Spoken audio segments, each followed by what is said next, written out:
She's awake when men force open the reed partition. They hold her by the arms and pull her into a foreign soldier's shelter. Her voice is cut off by a shout. Her children are outside and can only listen. The scene is immediate, brutal, unadorned. A human being stripped of autonomy and dignity. This is not allegory. It is the account that appears again and again in colonial testimony and in the skeletal record. Women taken from households and forced into situations they did not choose. If you enjoy these dark histories, leave a like and subscribe. Comment below where you're listening from.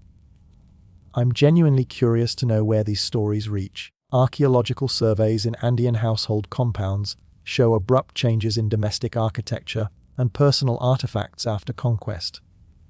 Consistent with the arrival of new male occupants, excavations at Huánuco Pampa and early colonial Cusco neighborhoods see Cerdellion's descriptions interpreted in recent stratigraphic studies. Chroniclers such as Pedroza de Leon and Bernabacobo records Spanish seizure of women following sacking and quarantine measures. The immediate consequence was the breakdown of kinship protection for women. The social safety net was weakened and access to household food and shelter was disrupted. That shift sets the scene for institutional patterns that followed and introduces the legal responses that will be described next, pointing to how law and practice diverged. Fact: the encomendanda and early reward systems distributed labor and people, including women, to Spanish conquerors by royal grant in commander grants are documented in the Archivo General de Indias from the 1530s. Administrative records from Lima and Seville listing commanders that included obligations of tribute and labor. Primary sources, letters from conquistadors and royal appointment papers, show that Spanish officials treated people as resources to be parceled. Bartom de Lascas in his 1552 account catalogued abuses he witnessed, including forced sexual access by encomenderos. Lascas frames these as both moral crimes and as consequences of systemic incentives. Archaeological evidence reinforces the textual record. Shifts in cemetery demographics near early colonial towns, with increased evidence of stress markers in female skeletons, cryobororbittalia, and amyl hyperplasia indicate nutritional and infectious stress that correspond with the early decades of colonial extraction.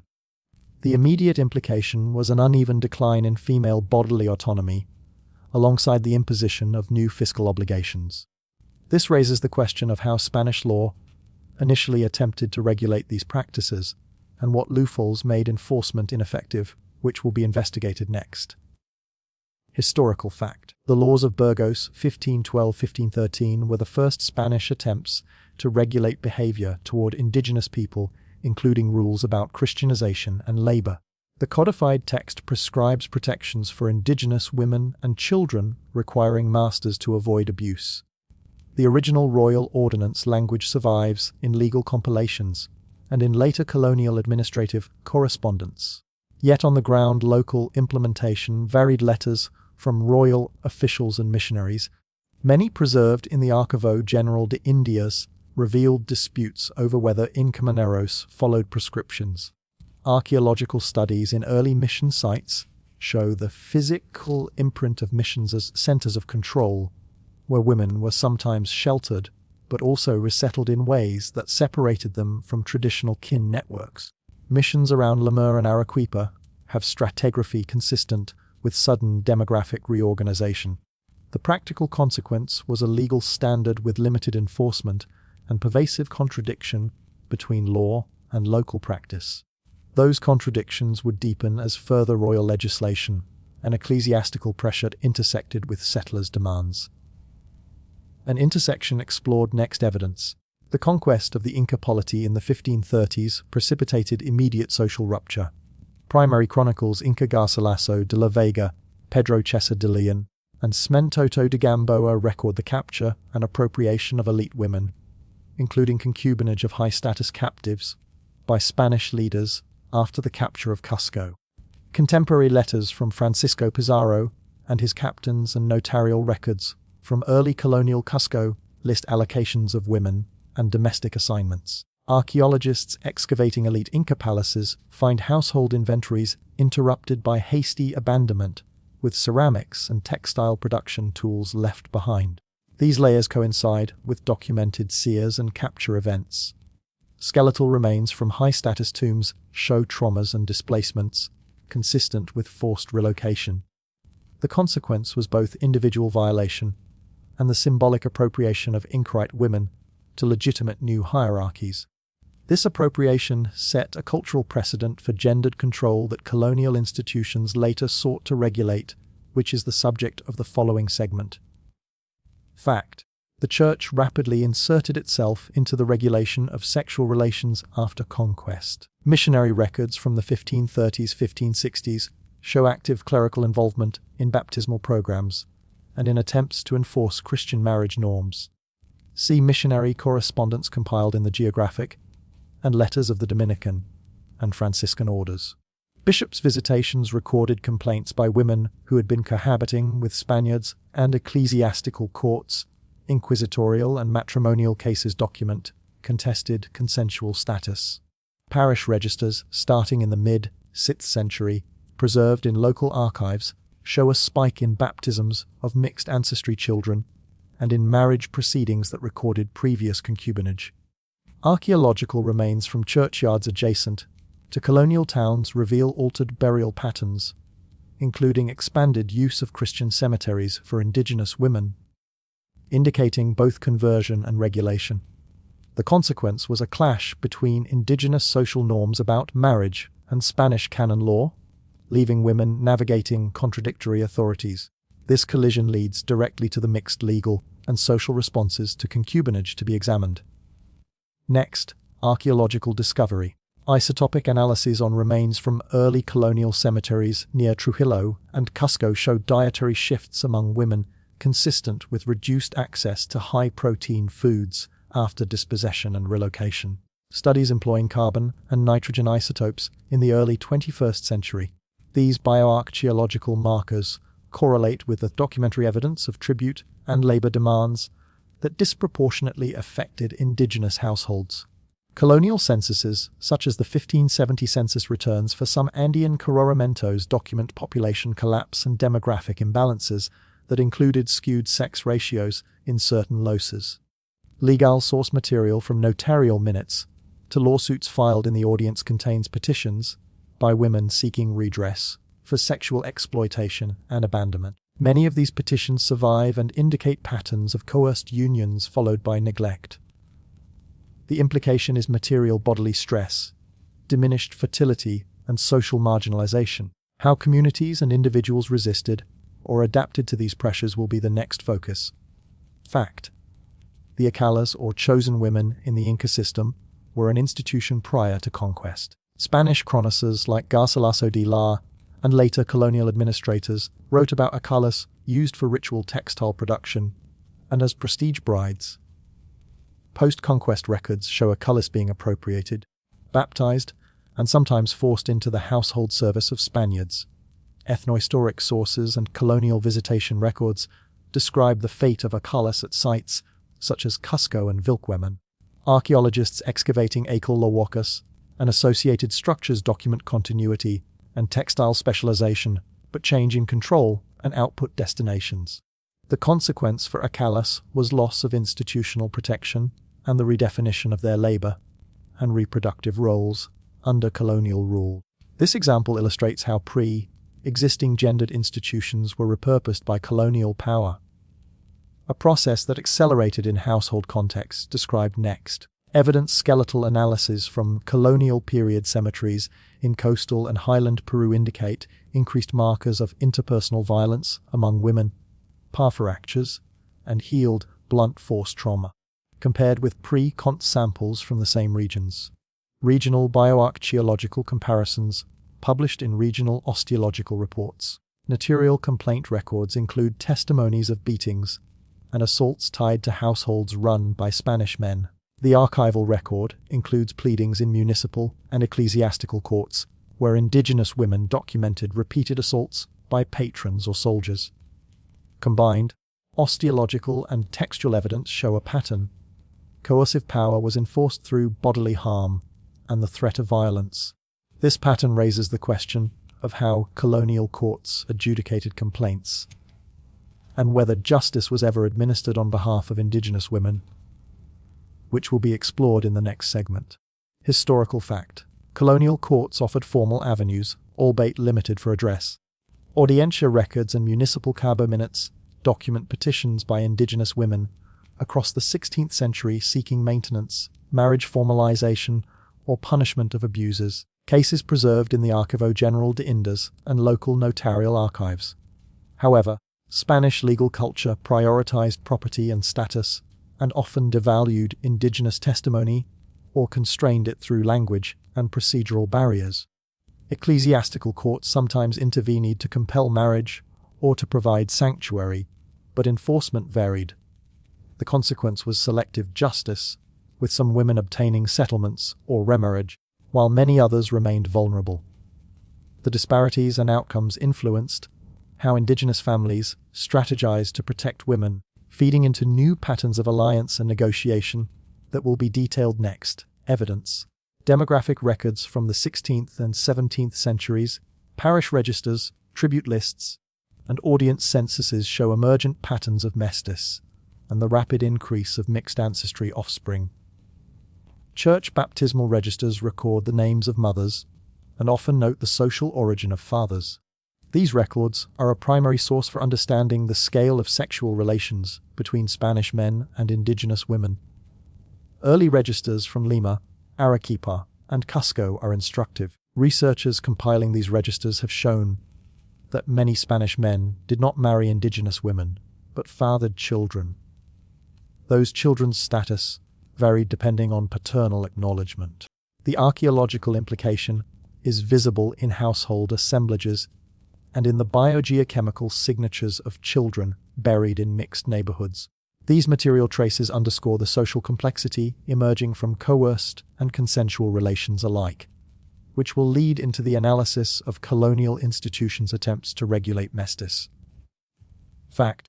Royal legislation after the Conquest tried repeatedly to regulate settler conduct. The new laws of 1542 sought to limit and commander abuses and protect Indigenous peoples. They are recorded in the royal archives and incited resistance among colonists.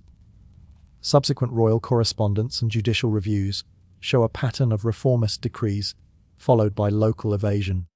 Missionary petitions to the crown compiled in the relation and in reports by figures like Blem de Lascasis pressured for stricter enforcement of protections for Indigenous women. But implementation was uneven. The consequence was legal ambiguity and continued local practices that subordinated women's rights to settler interests. That ambiguity shaped the texture of daily life and next will be examined through case studies preserved in lawsuit archives. Evidence. Microhistorical cases in the Audiencia and municipal archives reveal individual stories that document broader patterns. For example, a series of 16th century petitions from Indigenous women in the Cusco Audiencia archive record coercion by encomineros and soldiers and seek alimony or marriage recognition. Some cases resulted in settlements. Others were dismissed. These documents are corroborated by parish entries and sometimes by notarized witness testimonies. Bioarchaeological data from corresponding towns, stress markers, trauma, differential burial goods align temporally with these legal documents. The implication is that legal records and skeletal evidence together form a convergent testimony. Women's bodies and livelihoods were reshaped by the systemic violence of conquest. From these patterns, researchers have reconstructed networks of exploitation that are traced in the next chapter. Historical fact. The meter and other forms of coerced labor disrupted Indigenous gendered labor divisions. Colonial labor drafts, meter lists, and repatriamento rosters survive in colonial administrative records and show how households were depleted of working-age adults, often leaving women with increased subsistence responsibilities and vulnerability to outside predation. Ethnohistoric accounts record women's accounts of taking on new burdens, and sometimes being targeted for sexual access when men were absent. Archaeological traces of shifting production, reduction in household craft outputs, and changes in storage facilities appear in excavations at Andean domestic sites. Consequences included increased exposure of women to colonial labor circuits and reduced capacity for local resistance. These labor dynamics will be linked to disease, famine, and demographic collapse explored next. Evidence: epidemic disease devastated indigenous populations in the 16th century. Epidemiological reconstructions using documentary mortality lists and bioarchaeological age profiles show declines in population. Contemporary chronicles detail waves of smallpox and other introduced diseases following initial European contact. Accounts appear in letters from early colonial administrators and in chronicles by Chidi Leon and Garcilaso. Epidemiological impact disproportionately affected community structures. Orphaning and the loss of male protectors left women more exposed to exploitation. Skeletal data from mass graves and cemeteries show high juvenile mortality and a demographic signature of collapse. The implication is that disease multiplied the vulnerability of women to coercive relations and also created social dislocation that facilitated patterns of sexual dominance, which will be examined next in relation to military culture. Fact: Spanish military culture and garrison life shaped local dynamics. Muster rolls, pay lists, and garrison records from early colonial towns describe the size and deployment of military contingents. Reports from governors to the crown describe problems of discipline and desertion. Chroniclers record soldier behavior in newly founded towns. Instances of looting and seizure of women after engagements. Archaeological excavations of early colonial barracks and outposts show material evidence of male-dominated spaces adjacent to indigenous quarters, creating opportunities for appropriation and violence. Consequences included the routinized availability of indigenous women to soldiers and mercenaries, often outside formal legal sanction. This environment will be connected next to the phenomenon of concubinage and the specific legal language that emerged to manage it. Evidence: legal instruments like notarial contracts. Dowry agreements and pleadings in matrimonial courts show how concubinage and informal unions were negotiated. Notarial archives in Lemur and other centers preserve cases where indigenous women sought dowries, maintenance or recognition from Spanish partners. Some documents include witness lists and property inventories that document economic dependencies created by these relationships. These case files, when paired with parish records of subsequent legal marriages, show a legal life cycle, coercive union, ecclesiastical intervention, and occasional formalization. The implication is that the law became a market through which some women could obtain resources, yet access depended on status and the willingness of men to be accountable. That tension between law and enforcement frames the next chapter about missionary advocacy and moral critique. Fact: missionaries recorded abuses and advocated for indigenous protections. Figures like Baime de las Casas and Dominican friars documented sexual violence and lobbied the crown. Lascasus' 1552 tract and his letters to Charles the Vay primary missionary visitation reports, compiled in episcopal archives, include first-hand accounts of sexual abuse, abandonment, and coerced cohabitation. Archaeologically, mission compounds show both protective and controlling functions, with women's quarters sometimes used to concentrate populations for conversion, but also enabling surveillance. The consequence was moral pressure from the church that occasionally yielded legal changes, but did not abolish exploitation. The gap between ethical teaching and local practice will be examined next in the interplay between economic incentives and moral injunctions. Evidence: fiscal records and colonial cadastral surveys reveal economic incentives for settlers to maintain access to indigenous labor and to consolidate households that included indigenous women for domestic production. Contabilidad records and merchant ledgers show profits linked to commoner outputs and textile production, often produced by indigenous women under Spanish oversight. The material record, loom weights, spindle whorls, and textile fragments found in colonial contexts attest to women's central role in production. The implication is clear: economic systems created incentives for settlers to control indigenous women's labor and reproductive capacities. This economic motive helps explain why laws against abuse were often ineffective. a topic that will be examined through specific municipal disputes. Next historical fact. Municipal cabos and local elites contested royal directives when enforcement threatened local power. Cabildo minutes kept in municipal archives across the Andes record petitions from colonists resisting royal limits on in-commanders and on sexual conduct deemed private by settlers. These records show a political economy where local governance often shielded settlers from metropolitan law. Archaeological deposits in municipal centers show material wealth accumulation by local elites concurrent with dispossession of indigenous neighborhoods. Consequence, local politics often sustain structures of exploitation affecting women's prospects for justice. The tension between central law and local reality prompts examination of resistance strategies by indigenous communities. Next, evidence. Indigenous communal petitions, often written with the assistance of interpreters and notaries, survive in the colonial record and document collective resistance to abuses of women by Spaniards and Creoles. These petitions, sometimes directed to the crown, combined legal argument with appeals to pre-conquest rights. They are preserved in the Archivo General de Indias and in local Cabo archives. A notable example includes community petitions from the Ayacucho region seeking restitution for women seized during raids. The archaeological correlates re-established communal compounds, defensive features, and changes in settlement patterns show communities reorganizing to protect women and children. The implication is that indigenous agency manifested through both legal channels and spatial strategies, which leads into the next segment on demographic and familial reconfiguration. In fact, family structures altered under colonial rule, parish records, household inventories, and testament documents document changes in kin networks and inheritance practices. Wills and dowry lists show how some families tried to secure women's futures through marriage arrangements and property transfers, sometimes to Spanish men, sometimes within indigenous networks. Archaeologists analyzing household assemblages show shifts in household goods that reflect a resource redistribution and changing domestic labor. The consequence was a reordering of familial protections and vulnerabilities that shaped women's life courses. This reordering feeds into the next chapter's focus on children of mixed parentage and their legal and social positioning.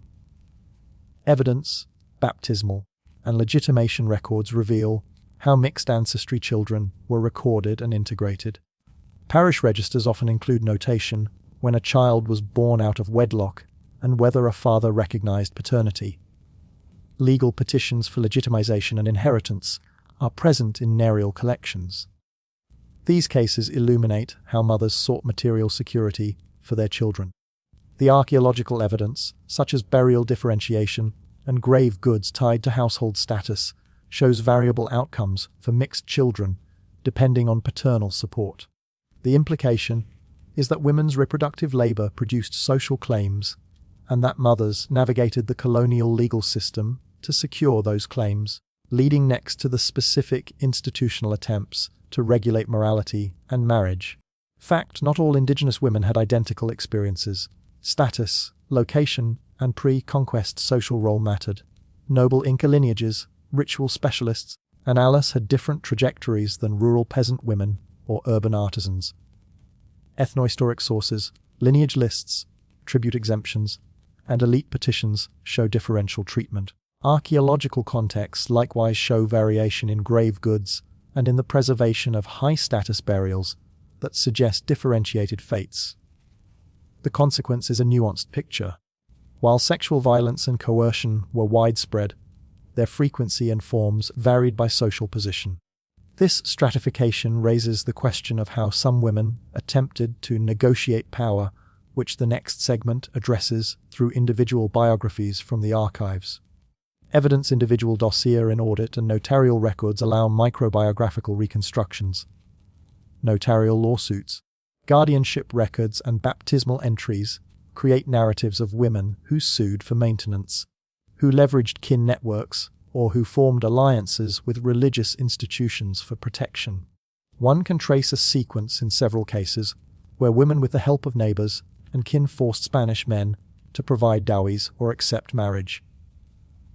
These dosas, when matched to material remains, household inventories and burial locations, show concrete strategies of survival and negotiation. The implication is that resistance and adaptation existed alongside victimization, and that legal and communal mechanisms were sometimes effective. The next chapter will analyze long-term consequences for gender roles in colonial and society. Fact. Over the 17th century, the colonial social order stabilized into hierarchical patterns with racialized caste categories. Caste paintings and legal categories, the Sangre the Sangre records, illustrate the codification of status by ancestry. Parish and census records systematically annotated mestes in ways that affected legal rights and social mobility. Archaeological distributions of goods and housing in colonial towns reflect these hierarchies. The consequence was institutionalized inequality that shaped women's life chances, affecting marriageability, property rights, and legal protections. This institutional embedding of gendered violence informs how memory and representation evolved. Explored next. Evidence, literary and pictorial records from the colonial period, Guamanpur's manuscript, administrative reports, and caste paintings provide representational evidence of how relationships between Spanish men and indigenous women were perceived and regulated. Guamanpur's New Chronicle contains graphic complaints about abuses and petitions for justice, serving as a primary indigenous voice in colonial archives. The persistence of mixed lineage communities and the material record of their neighborhoods suggests that despite legal repression, social realities produce stable new identities. The implication is that colonial representations both obscured and revealed patterns of exploitation, leading to contested memory, which will be unraveled next through burial practices and commemoration. Archaeological discovery. Burial patterns in urban cemeteries show continuity and change in commemoration practices. Excavations in Lima, Cusco, and other colonial urban centers reveal stratified cemeteries where indigenous and mixed individuals are interred in churchyards alongside Creoles and Spaniards, sometimes segregated by status. Artifact assemblages and osteological markers indicate differential treatment in death, differences in grave goods, orientation, and cemetery location. These practices reflect social negotiation over belonging and memory. The consequence is that the dead's treatment reveals social hierarchies and provides evidence of the long-term social effects of sexual appropriation. This prompts an investigation of cultural survival and adaptation among indigenous women. Next, evidence. Ethnohistorical sources and archaeology show resilient strategies, continuation of textile traditions, local shrine veneration, and syncretic practices maintained by women. Textile fragments, spindle worlds, and iconographic motifs recovered from colonial domestic contexts demonstrate continuity in female craft and ritual activity. Testimonial records and petitions often show women invoking pre-conquest rights and ancestors to legitimize claims, indicating cultural persistence in legal speech. The implication is that despite dispossession and coercion, indigenous women were agents of cultural transmission and resistance. The next segment will examine long-term demographic trajectories and how these shaped subsequent colonial centuries. Fact: demographic recovery in the Andes was uneven. Parish registers and population censuses from the 17th and 18th centuries show gradual stabilization in some regions and continued decline in others. Historians reconstruct these trends using serial parish returns and fiscal registers. The demographic consequences affected marriage markets, labor supply, and social organization. Women's reproductive labor remains central to community recovery. Archaeological sequences show changing settlement densities and household sizes corresponding to these demographic shifts. Historical fact: ecclesiastical courts increasingly regulated concubinage through penitential practice and marriage tribunals. Matrimonial causes recorded in ecclesiastical archives include cases where priests tried to compel marriages or to extract penance. Records show varied enforcement across dioceses. Canon law training and bishopric decrees sought to standardize intervention, but local priests' capacities varied. Archival record demonstrates that while some women gained marriage and protection through ecclesiastical channels, many did not. The consequence was partial remediation at best and a church role that sometimes reinforced patriarchal control. The next analysis will consider the social cost documented by surgeons and medical practitioners of the era. Evidence, physicians' notes, and pharmacy inventories from colonial hospitals provide an unusual lens on women's health. Hospital registers surviving in some colonial city, archives list complaints, treatments, and occasional testimonies by women who sought refuge after assault or abandonment. Contemporary medical texts used by colonial surgeons and pharmacists catalogue sexually transmitted infections and treatments. These texts circulate among colonial medical personnel. The bioarchaeological record shows skeletal markers of chronic infection and pelvic disease in female remains from colonial cemeteries, sometimes inferred from healed lesions and pathological indicators. The implication is that sexual violence had measurable health consequences with long-term morbidity. This medical dimension will be linked next to the economic and social status of women who survived such abuse. The implications include altered gender roles and labor expectations that persisted into later colonial and Republican periods, a transition explored next through legal continuity and change. Evidence. Legal records from later colonial decades show continuity of earlier patterns, but also incremental reforms. Marriage law, dowry statutes, and charitable institutions in the 18th century provide new mechanisms for women's economic support. Archivo documents record charitable donations to convents and hospitals that housed Indigenous or mixed women, sometimes offering refuge and education. Architectural remains of convents and charitable hospitals corroborate archival reports of institutions that took in women at risk. The implication is that by the late colonial period, a patchwork of institutional support existed, yet it rarely fully remedies centuries of coercion. This leads into the next chapter about women's testimony and memory in written form. Evidence. Indigenous and mixed voices appear in a surprising variety of written forms. Petitions, testimonies before notaries, and occasional autobiographical statements.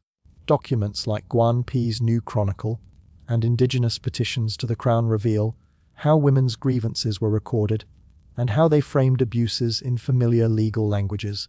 These textual sources are crucial for reconstructing subjective experience when complemented by material evidence. The consequence is a record that, while fragmentary, yields direct testimony of harm and resistance.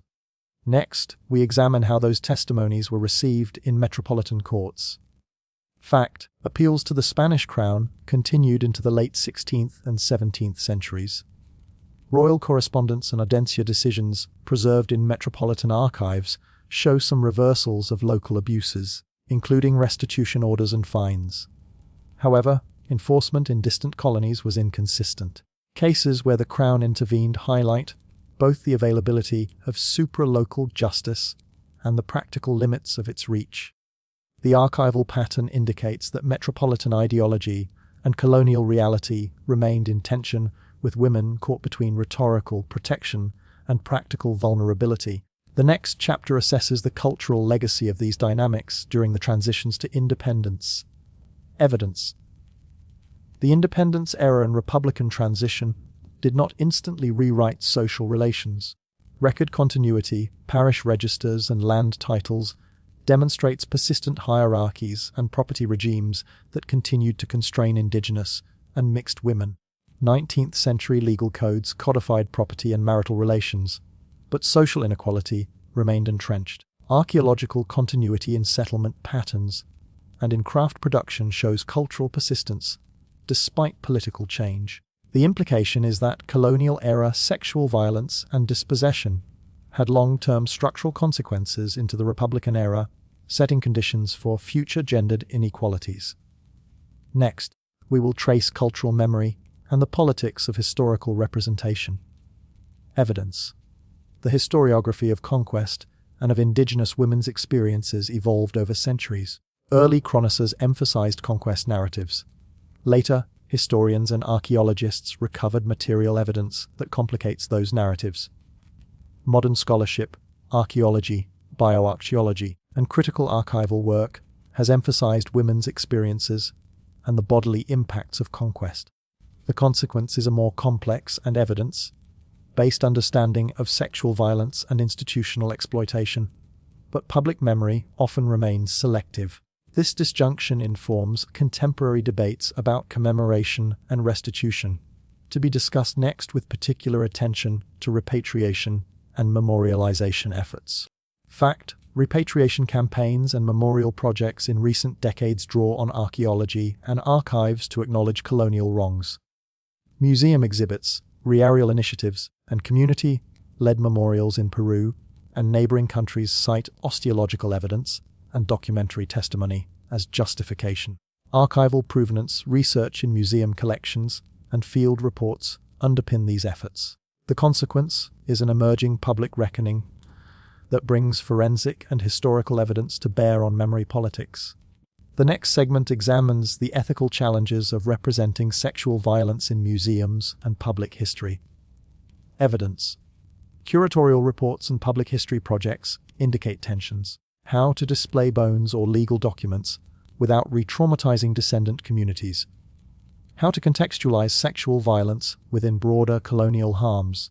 Community consultations documented in project reports stress that descendant voices must shape interpretation. Forensic analysis and archival narratives have been used responsibly in some projects to return remains, issue apologies, or establish contextual panels that explain causes and consequences. The implication is ethical complexity. Truth-telling requires sensitivity and participation, a principle that frames the final reflective segment to follow. Evidence and fact, osteological collections, legal petitions, missionary letters, and colonial registers together create a convergent testimony.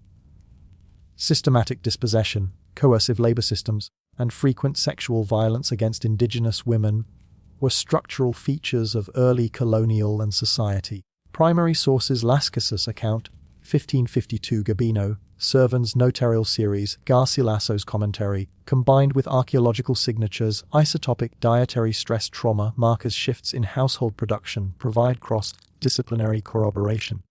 The moral consequence is not only historical knowledge, but the enduring material scars on bodies and communities. That synthesis directs us to a concluding reflection on what these documented truths demand of historians and of public memory. Final reflection. The documentation is stark and cumulative. Law books attempted protection. Missionaries protested. Courts sometimes adjudicated.